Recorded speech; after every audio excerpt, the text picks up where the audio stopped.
प्रयास करना। महीने के किसी एक सोमवार का ऐसा नियम बना लो कि मुझे 3 नियम धारण करना है। महीने के किसी भी एक सोमवार को हम ये नहीं कहेंगे कि तुम सोमवार 5 पढ़ रहे हैं तो 5 को करो, 4 पढ़ रहे हैं तो 4 को करो, 3 पढ़ रहे हैं तो 3 को करो।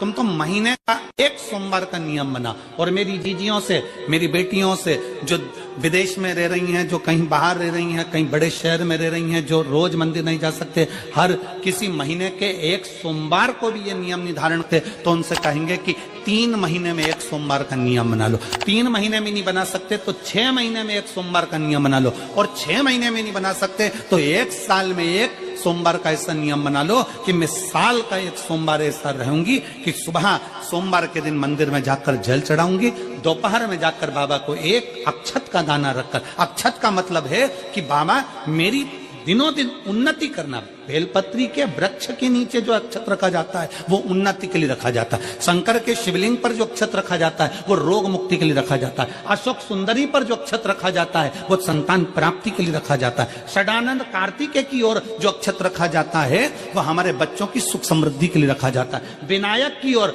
गणेश जी की ओर जो अक्षत रखा जाता है वो हमारे घर में कोई मंगल कार्य आ जाए उसके लिए रखा जाता है। और जो पीठिका होती है जिसपे शिवलिंग रखा होता है, पार्वती जी का हस्तकमल, उस पर अक्षत रखा जाता है तो नारी के अखंड सौभाग्य के लिए रखा जाता है। अक्षत रखने का भी तरीका है। साथ के महीने में मिट्टी के पात्र में जो रात्रि भर जल रखा हो, मिट्टी के पात्र में, अगर आपके पास में घड़ा हो, हंडा हो, नी हो तो दिया हो, दीपक हो, कुल्लड़ हो, कोई भी तुम्हारे पास में जो मिट्टी का पात्र उसमें जल भरना, वो जल बैसाख के महीने की किसी भी सोमवार के दिन, किसी भी सोमवार के दिन, बैसाख महीने या किसी प्रदोष के दिन या बैसाख महीने के शिवरात्रि के दिन, वो मिट्टी के पात्र का जल अपने घर के प्रत्येक व्यक्ति का स्पर्श कराकर उस मिट्टी के पात्र के जल को तांबे के पात्र में डाल लीजिए और घर के प्रत्येक व्यक्ति का स्पर्श करा लीजिए और शंकर भगवान पर कुंदकेश्वर महादेव के नाम से समर्पित करिए। कुंदकेश्वर महादेव। कभी जीवन में पीछे पलट कर देखने की जरूरत नहीं पड़ेगी, आप उन्नति की सीढ़ी की ओर बढ़ते चले जाओ। बैसाख महीने में मट्टी के पात्र का जल भगवान शंकर को समर्पित होना चाहिए। उसका सुख हमारे जीवन को एक आनंद फल प्रदान। शंकर के मंदिर में प्रतिदिन जाने वाले को और एक और चीज अपने स्मरण में रहे, अगर शिव के मंदिर नहीं जा सकते तो अपने घर में जो शिवलिंग है उस पर जल चढ़ाओ। और यदि आप अपने शंकर के घर में शिवलिंग पर भी जल नहीं चढ़ा पा रहे हो तो किसी बेलपत्री का वृक्ष हो, उस वृक्ष के नीचे भी जल चढ़ाओ। और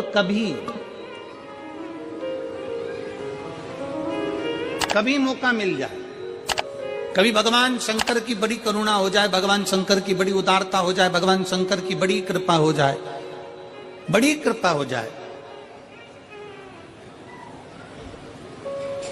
भगवान शंकर जिस दिन तुम्हारे ऊपर बड़ी कृपा कर दे, किसी सोमवार को 3 नियम बना लो।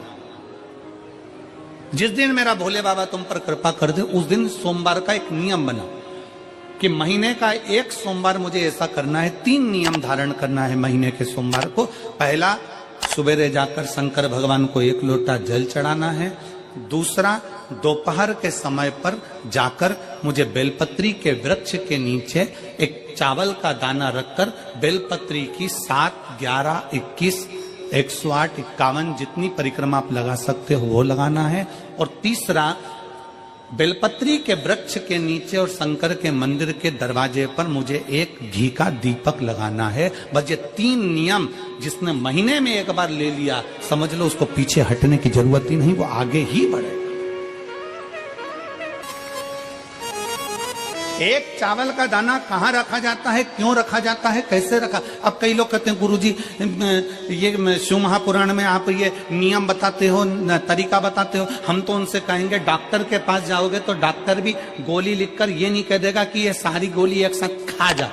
डॉक्टर भी कहेगा ये गोली सुबह खाना है, ये गोली शाम को खाना है, ये गोली दोपहर में खाना, ये गोली भूखे रहकर खाना, बोलो सही है कि गलत है? ये रात्रि को खाना खाने के बाद खा लेना, ये खाना खाने के पहले, ये नाश्ते के पहले। और सुनो, ये दवाई, ये वाली पीछे वाली जो दवाई लो ना, इसको दूध से लेना, ये वाली जो दवाई लो ना, इसको पानी से लेना। और सुनो, ये डब्बी है, इसको पानी में मिलाकर फिर पीना।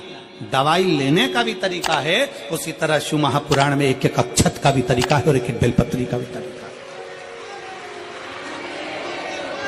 अब मान लो कई लोग कहते हैं गुरुजी आप ये तरीका बताते हो शिव पुराण के माध्यम से, कई लोगों के मन में संशय जागता है, तो अगर हम एक साथ चावल चढ़ा दे तो उसका क्या तरीका है? तो हमारा निवेदन है डॉक्टर जो दवाई ले एक ही बार में निपटा जाए, एक ही बार में खा ले। दवाई एक बार में पूरी खा गए असर नहीं करेगी, इसमें डॉक्टर का कोई दोष नहीं है। उसने तो बताया था ऐसे लेना, ऐसे लेना। और तुमने मैं डॉक्टर साहब ने पूछा दवाई पूरी ली, शाम की दवाई भूल गई थी, सवेरे की दवाई भूल गई थी, ये दवाई भूल गई थी। डॉक्टर कहेगा हमने तो नियम बताया था, तुमने नहीं खाई तो असर कहां से करेगी? तुम असर कब करती है? जब हम पूजन के तरीके को जान जाए, जब हम अर्चना के तरीके को जाए। आप साल भर का एक सोमवार निकाल लो, 6 महीने का एक सोमवार निकाल लो, 3 महीने का एक सोमवार निकाल लो, महीने का एक सोमवार निकाल लो, अपने से दिल में बन जाए तो एक सोमवार ऐसा निकालो जिसके 3 नियम धारण हो। पहला, उसी सोमवार जिसको कर रहे हो उस दिन सुबह जल चढ़ाना। दूसरे, दोपहर के समय पर जाकर बेलपत्री के वृक्ष के नीचे एक चावल का दाना रखना और परिक्रमा बेलपत्र की जितनी तुमसे बन जाए, जितनी तुम्हारे शरीर की कैपेसिटी हो, जितना तुम्हारा शरीर चलते बन जाए। हम तो ये भी नहीं कहते कि तुम भूखे रहकर भगवान का भजन करो, हम कभी नहीं कहते। हम तो यहां तक कहते हैं, हमारे पुष्टि मार्ग में यहां तक कहा गया कि वल्लभ कुल की एकादशी करो, भले बकरी जैसे चरो पर एकादशी करो। हम तो यहां तक कहते हैं कि बहुत समय से कल मेरी एकादशी है, एकादशी है, एकादशी है, एकादशी है, पूरे घर को हिलाकर रख दिया, एकादशी है, एकादशी, एकादशी है। बहू टेंशन में, बेटा डिप्रेशन में, पति पपीता ला ला के, सेव फल ला ला के, मूंगफली का दाना ला ला के, काजू कतली ला ला के, सेव फल ला ला के, और सारा सामान, साबूदाना और खिचड़ी और ना चिप्स ना जाने क्या क्या ला ला के, बेचारा पति एकादशी आती है वो 9वीं से चिंता में पड़ जाता है।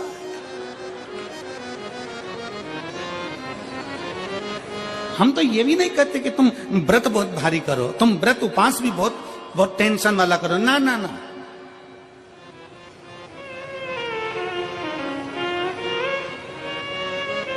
अपने को व्रत उपास भी इतना बहुत भूखे रह रहे हो, बहुत प्यासे रह रहे हो, और मालूम पड़े कि भगवान हमें मिलेगा, भगवान हमें मिलेगा।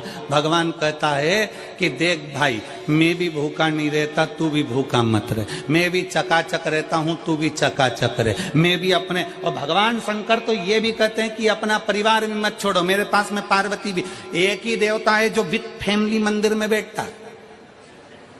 शंकर जी हैं तो पार्वती जी है, तो गणेश जी हैं, तो कार्तिकेय जी हैं, तो नंदी है, सब मंदिर के अंदर चाहिए। शंकर भगवान अपने पूरे परिवार के साथ। शंकर जी तो ये कहते हैं अकेले तुम क्यों रहते हो? शिव जी की एक बात अपने ध्यान में रखना, कितनी सुंदर बात है शंकर भगवान की, बहुत ध्यान में रखिएगा। आप जौहरी नहीं हो, हीरे को नहीं परख सकते। हम भी जौहरी नहीं है, हम हीरा को नहीं समझ सकते।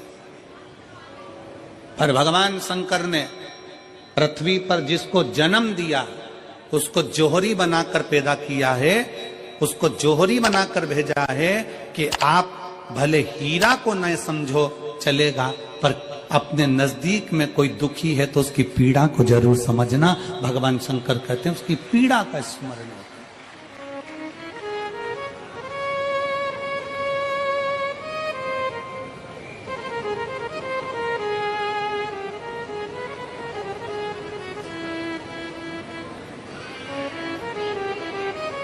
हीरा को समझो ना समझो, पर पीड़ा को जरूर समझिए। किसी के दर्द को जरूर समझिए, किसी के दुख को जरूर समझिए, किसी की तकलीफों को जरूर समझिए। पशुपतिनाथ का व्रत करते हो आप, 16 सोमवार का व्रत करते हो आप, संकट सोमवार का व्रत करते हो आप, शिवरात्रि का व्रत करते हो, सोमवार की अष्टमी का व्रत करते हो, उन व्रतों में सारे व्रत करो, मना नहीं है, पर उस व्रत में अपना पूर्ण समर्पण परमात्मा के प्रति रखो। केवल खाना छोड़ा है, अन्न छोड़ा है, भोजन छोड़ा है, और दिन में सुबह से लेकर शाम तक 2-3 बार तुमने कुछ ना कुछ पाया है, वो व्रत हो सकता है आपकी दृष्टि में, पर हमारी दृष्टि में व्रत कौन सा है? शिव महापुराण की कथा कहती है कि सुबेरे आपका व्रत चालू हुआ, दूसरे दिन ब्रह्म मुहूर्त तक जो आपका व्रत आपने रखा है, भगवान का जो व्रत कर रहे हो, उस व्रत में एक बात अपने अंदर उतार कर रखो कि इस दिन मैं अपने मोबाइल का त्याग करती हूं, पूरे दिन मैं मैसेज नहीं पढ़ूंगी, मैं देखूंगी नहीं, मैं अपशब्द नहीं कहूंगी, मैं जानूंगी नहीं। दूसरा, आज के दिन मेरा व्रत है, आज 1 महीने में, 15 दिन में, 2 दिन में, 20 दिन में मैंने अगर किसी से भी अपशब्द कहा होगा, आड़ा टेढ़ा कहा होगा, तो सबसे पहले आज व्रत वाले दिन मैं उसको सॉरी कहूंगी, क्षमा मांगूंगी और अपने हृदय से लगाने का प्रयास करूंगी। व्रत है।